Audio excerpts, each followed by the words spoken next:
Hello everyone. Last lecture में हमने किया था derivation of all possible term symbols. All possible term symbols हमने कैलकुलेट करे थे, ठीक है, डिराइव करे थे। जैसे हमने P2 कॉन्फ़िगरेशन के लिए हमने क्या कौन कौन से टर्म सिंबल्स डिराइव करे थे, हमने ये टर्म सिंबल्स डिराइव करे थे जो कि टोटल 10 हैं, ठीक है। अब आज भी हम डेरिवेशन ऑफ टर्म सिंबल्स कर रहे हैं। तो ये हम क्यों कर रहे हैं, क्योंकि देखो इसमें हमने टोटल 10 टर्म सिंबल्स डिराइव कर रखे हैं।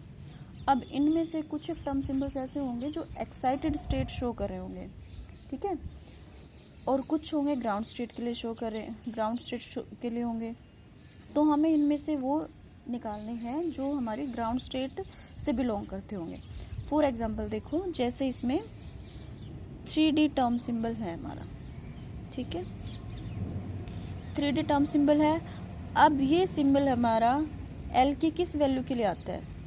L की वैल्यू अगर 0 होती है तो हमारी स्पेक्ट्रोस्कोपिक स्टेट या एनर्जी स्टेट S आती है, अगर 1 होती है P आता है, 2 होता है तो हमारा सिंबल D आता है, ठीक है। इट मीन्स इसके लिए L की वैल्यू हमारी 2 है। एंड ये क्या है, ये हमें क्या ये वैल्यू किसकी होती है? स्पिन मल्टीप्लिसिटी की। जैसे कि हमने लास्ट लेक्चर में डिस्कस किया था, ये हमारी स्पिन मल्टीप्लिसिटी होती है। तो ये हमारी S की वैल्यू मीन्स 1 होगी, तभी हमारी मल्टीप्लिसिटी का फॉर्मूला होता है 2S + 1।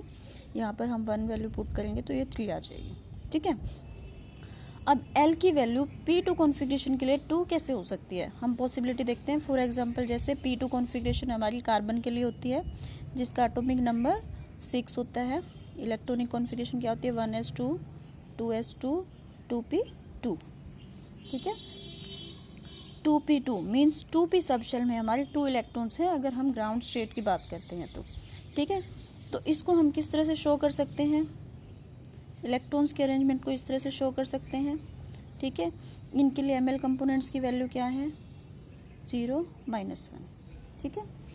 तो इसके लिए अगर हम L की वैल्यू कैलकुलेट करते हैं तो क्या आएगी? +1 + 0 +1 + 0 = 1। 1 मीन्स P होना चाहिए, ठीक है। बट हमारे पास क्या है? D है, मीन्स L की वैल्यू 2 होनी चाहिए। वो किस केस में पॉसिबल होगी? सपोज एक इलेक्ट्रॉन यहाँ से एक्साइट होके 3p में चला जाए, ठीक है। तो क्या कॉन्फ़िगरेशन हो जाएगी एक्साइटेड स्टेट के लिए? कार्बन की 1s2 2s2 2p1 and 3p1, ठीक है। अगर ये केस होता है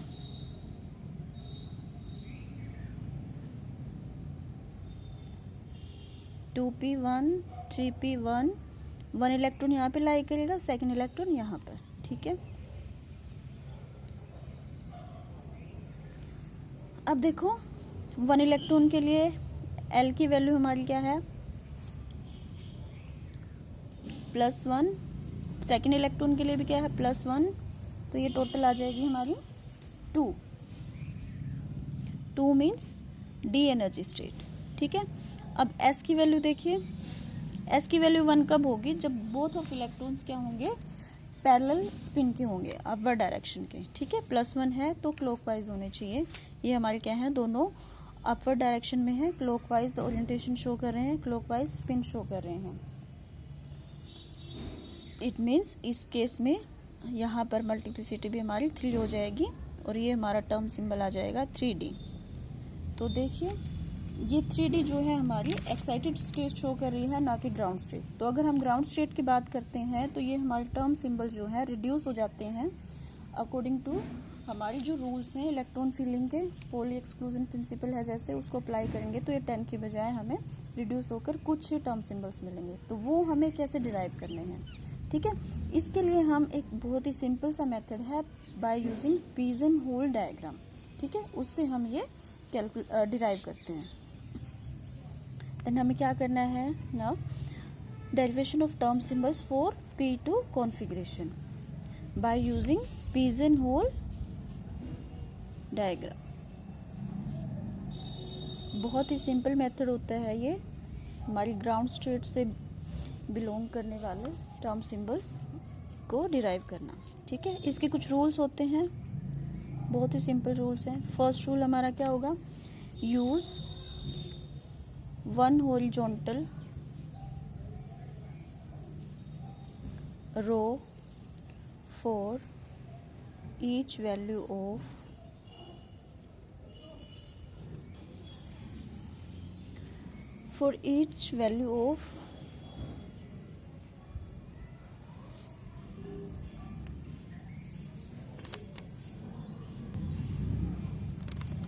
ml. फॉर एग्जाम्पल देखिए,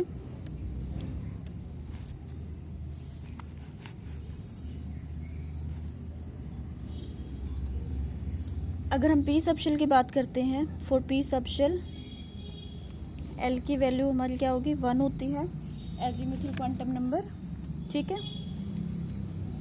सो ml कंपोनेंट्स हमारे क्या होंगे, +1, 0 एंड -1, 3 वैल्यूज पॉसिबल है।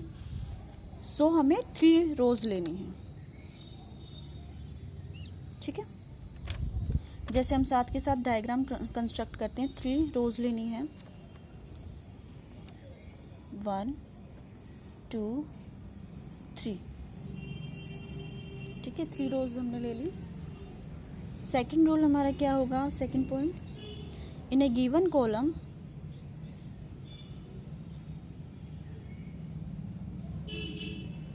place the first electron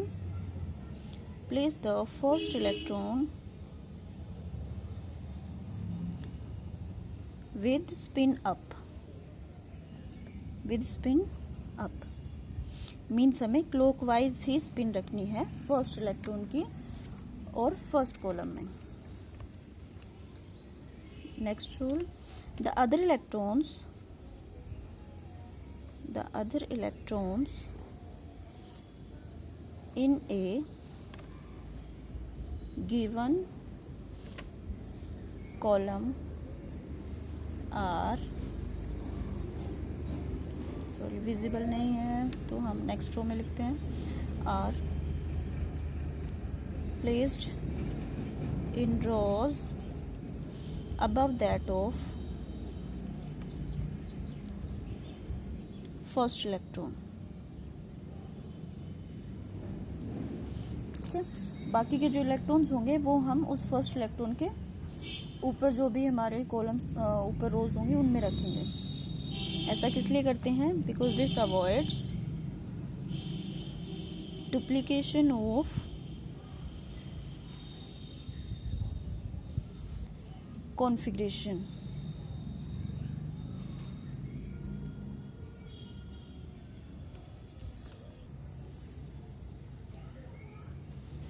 Next, in subsequent columns,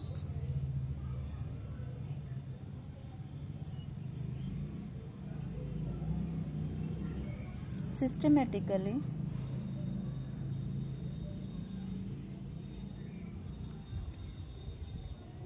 place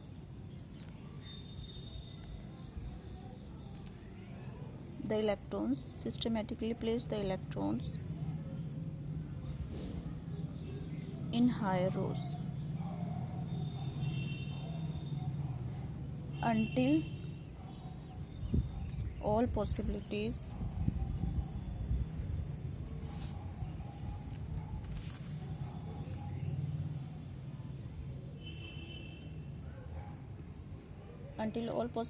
have been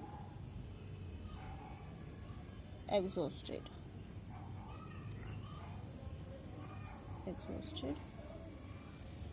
The Pauli exclusion principle must be obeyed. ये भी हमें ध्यान रखना है। Pauli exclusion principle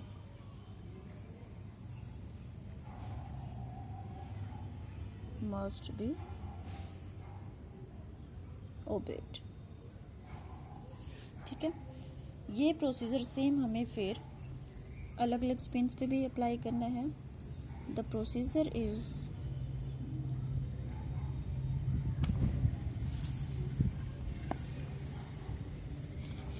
sorry for the disturbance.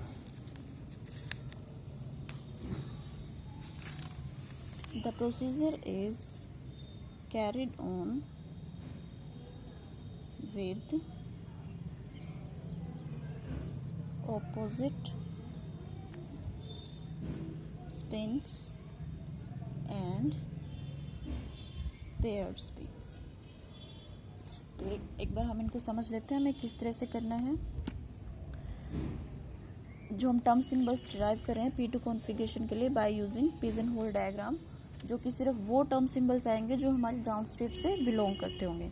ठीक है, तो हमारा डायग्राम कंस्ट्रक्ट करने का और उनमें इलेक्ट्रॉन्स जो है वो फिल करने का क्या रूल्स है हमारे पास। पहले तो हम एक वन डायमेंशनल हॉरिजॉन्टल रोल बना लेंगे। ठीक है, for each value of ml। जैसे p सब शेल है उसके लिए l की वैल्यू हमारी 1 होती है। ml कंपोनेंट्स जो है हमारे, जो हमारी स्पिन दिखाएगा वो जो है +1 0 -1। तो ये वैल्यूज हम अपनी यहाँ पर नोट कर लेंगे, +1 0 -1। ठीक है, तो अब जैसे in a given column place the first electron with spin up. First electron हमने यहाँ पर हमारा फिल कर दिया with spin up. The other electrons in a given column are placed in rows above that of first electron. This avoids duplication of configuration। जैसे suppose हम P2 configuration के लिए कर रहे हैं। ठीक है, P2 कॉन्फ़िगरेशन 2 इलेक्ट्रॉन्स होंगे तो सेकेंड इलेक्ट्रॉन जो क्या होगा हमारा इसके ऊपर यहाँ पर लाई करेगा। ठीक है, नेक्स्ट रूल क्या है, in subsequent column systematically place the electrons in higher rows until all possibilities have been exhausted। तो अब सेकंड पॉसिबिलिटी हम देखेंगे। फर्स्ट इलेक्ट्रॉन की हम पोजीशन फिक्स कर लेते हैं और सेकंड इलेक्ट्रॉन जो है हमारा यहाँ पे पॉसिबिलिटी है इसकी, यहाँ पे लाई कर सकता है। ठीक है, थर्ड पॉसिबिलिटी क्या होगी, अब यह इसके रिस्पेक्ट में तो 2 ही पॉसिबिलिटीज थी वो हम नोट कर चुके हैं। अब थर्ड पॉसिबिलिटी क्या हो सकती है, ये पॉसिबिलिटी हो सकती है। तो स्पिन अप में, पैरेलल स्पिन में हमारे पास ये 3 ही पॉसिबिलिटीज हैं। ठीक है, फिर हमने क्या किया है, हमें ध्यान रखना है पॉली एक्सक्लूजन प्रिंसिपल हमारा जो है ओबे होना चाहिए। पॉली एक्सक्लूजन प्रिंसिपल क्या कहता है कि हमारे किन्हीं भी 2 इलेक्ट्रॉन्स की same for all quantum numbers value same नहीं हो सकती। मींस कोई भी 2 इलेक्ट्रॉन है हमारे पास, जैसे 4 क्वांटम नंबर्स हैं, principal quantum number, azimuthal quantum number, magnetic quantum number, spin quantum number, इन चारों की वैल्यू सेम नहीं हो सकती है। अगर 3 वैल्यू सेम है तो फोर्थ जो है वो डिफरेंट होएगी। ठीक है, इसके बाद क्या था, procedure is carried on with opposite spins and paired spin. तो अब हम ये सेम प्रोसीजर अप्लाई करेंगे with opposite spin. Opposite spin, ठीक है,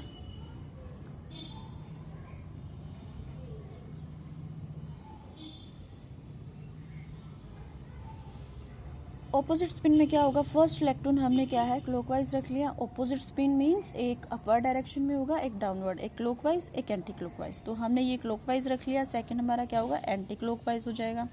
ठीक है, अब ये क्लॉकवाइज और इसकी पोजीशन यहाँ पर भी आ सकती है। दूसरी थर्ड पॉसिबिलिटी क्या होगी, इसकी पोजीशन अगर यहाँ है तो ये। इसके बाद फोर्थ कोई पॉसिबिलिटी नहीं है। अगर ऐसा हम कुछ और आप अगर ट्राई भी करोगे तो वो क्या होगा, डुप्लीकेशन ऑफ कॉन्फ़िगरेशन हो जाएगा। तो अब हम पेयर्ड स्पिन के साथ लिखेंगे।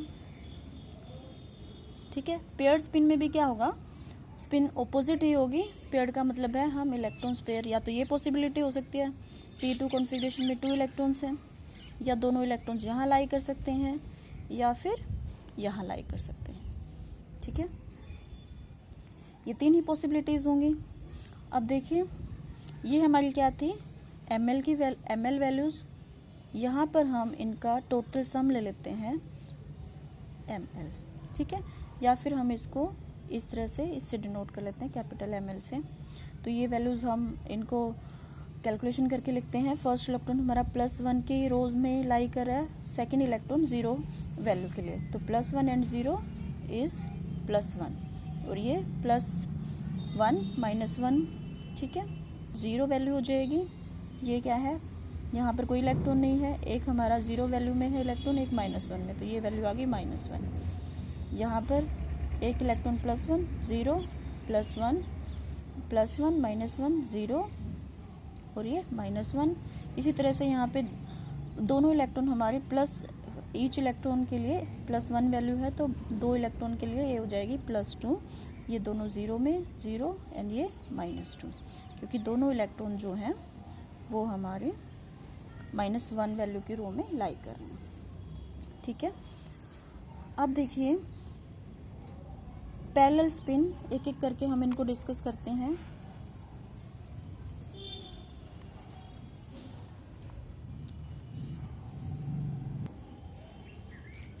फर्स्ट हम लेते हैं 4 पैरेलल स्पिन। फर्स्ट केस हमारा है 4 पैरेलल स्पिन।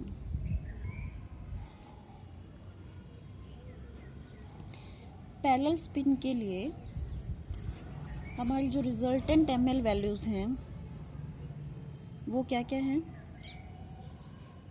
+1, 0 एंड -1। 3 वैल्यूज हैं ओनली, +1, 0 एंड -1।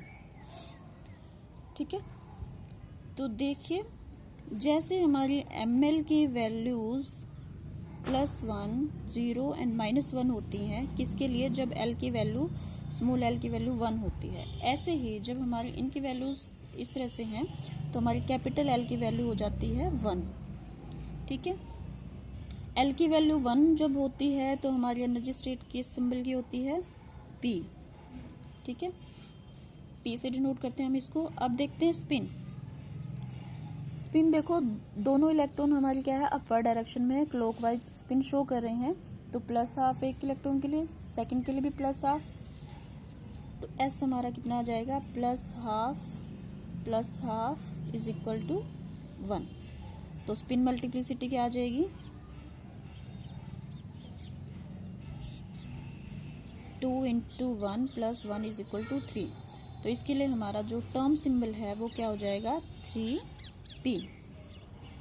ठीक है, जो 10 टर्म सिंबल्स थे हमारे, उनमें से एक टर्म सिंबल जो हमारा ग्राउंड स्टेट से बिलोंग करता है वो हमारा आ गया 3p। अब हम सेकंड जो पॉसिबिलिटी है वो देखते हैं। अब हम देखते हैं 4 opposite spin and pair spin. इनको हमने एक साथ क्यों लिया है? क्योंकि देखिए पैरेलल स्पिन के लिए हमारे दोनों इलेक्ट्रॉन क्या हैं? पैरेलल स्पिन है दोनों की, क्लॉकवाइज स्पिन ले रखी है हमने। ऑपोजिट स्पिन में भी एक हमारे जो इलेक्ट्रॉन है ऑपोजिट स्पिन के हैं, पेयर्ड में भी ऑपोजिट के हैं। तो इसके लिए अगर हम S की वैल्यू निकालेंगे तो 1 इलेक्ट्रॉन के लिए +1/2, दूसरा हमारा एंटी क्लॉकवाइज है -1/2, S की वैल्यू हमारी हो जाएगी 0। ठीक है, और इससे हमारी, इसके लिए S की वैल्यू हो गई हमारी, ये होगी 0, और स्पिन मल्टीप्लिसिटी जिसका फॉर्मूला होता है 2s + 1 इज इक्वल टू, ये आ जाएगी हमारी 2 × 0 + 1 इज 1 मीन्स सिंगलेट। ठीक है, अब हम हमारी ऑल पॉसिबल दोनों को एक साथ ले रहे हैं, तो ml वैल्यूज देखते हैं। रिजल्टेंट ml वैल्यूज क्या क्या हैं? ये +1, 0, -1, +2, 0 एंड -2। ठीक है, अब देखिए इसमें क्या है? फर्स्ट पॉसिबिलिटी हमारी, हम मैक्सिमम वैल्यू से स्टार्ट करते हैं। मैक्सिमम वैल्यू +2 ले ली हमने। ठीक है, +1 ले ली, 0, ये 0 कंसीडर कर ली, ये हमने -1 ले लिया। अब इसके बाद ये -2 ले लिया।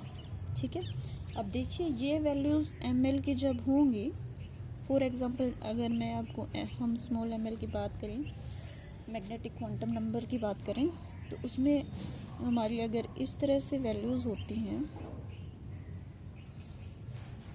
-1, -2, तो हमारी एजीमुथल क्वांटम नंबर की स्मॉल l की वैल्यू क्या होती है? 2 होती है। ठीक है, सिमिलरली ऐसे ही तो हमारी रिजल्टेंट ml की वैल्यूज ये हैं, तो हमारा कैपिटल L जो कि रिजल्टेंट एंगुलर मोमेंटम होता है, इसकी वैल्यू क्या होएगी? 2 हो जाएगी। ठीक है, L की वैल्यू अगर 2 है तो टर्म हमारा कौन सा सिंबल आएगा, कौन सी एनर्जी स्टेट आएगी? D आ जाएगा। ठीक है, D। स्पिन मल्टीप्लिसिटी कितनी है? 1, तो ये हमारा टर्म सिंबल आ गया 1D। 10 में से हमारा एक जो ग्राउंड स्टेट को बिलोंग करता है 3p आ गया, एक आ गया 1d। अब देखो हमारे पास ये वैल्यूज़ थी रिजल्टेंट ml की, इसमें से एक वैल्यू अभी भी रहती है, ठीक है, जिसको हमने कंसीडर नहीं करा है, तो हम इसको कंसीडर करते हैं। सेकेंड हमारी रिजल्टेंट ml की वैल्यू है 0, मीन्स L की वैल्यू क्या होगी 0। L की वैल्यू अगर 0 होती है तो हमारी एनर्जी स्टेट आएगी S, क्योंकि इसके लिए भी स्पिन मल्टीप्लिसिटी 1 है, तो ये हमारी कंप्लीट टर्म सिंबल हो जाएगा 1s। देन स्टूडेंट्स, हमने देखा, हमने पहले total all possible term symbols derive करे थे P2 कॉन्फ़िगरेशन के लिए, ठीक है। उनमें से 10 जो है, उनमें से 10 में से हमारे पास 3 टर्म सिंबल्स आ गए, 3p, 1d एंड 1s। ये सारे हमारे ग्राउंड स्टेट से बिलोंग करते हैं। तो ऐसे ही हम D2 कॉन्फ़िगरेशन के लिए भी डिराइव कर सकते हैं, ठीक है। नेक्स्ट लेक्चर में हम D2 कॉन्फ़िगरेशन के लिए 4 pigeon hole diagram term symbols derive करेंगे। Thank you.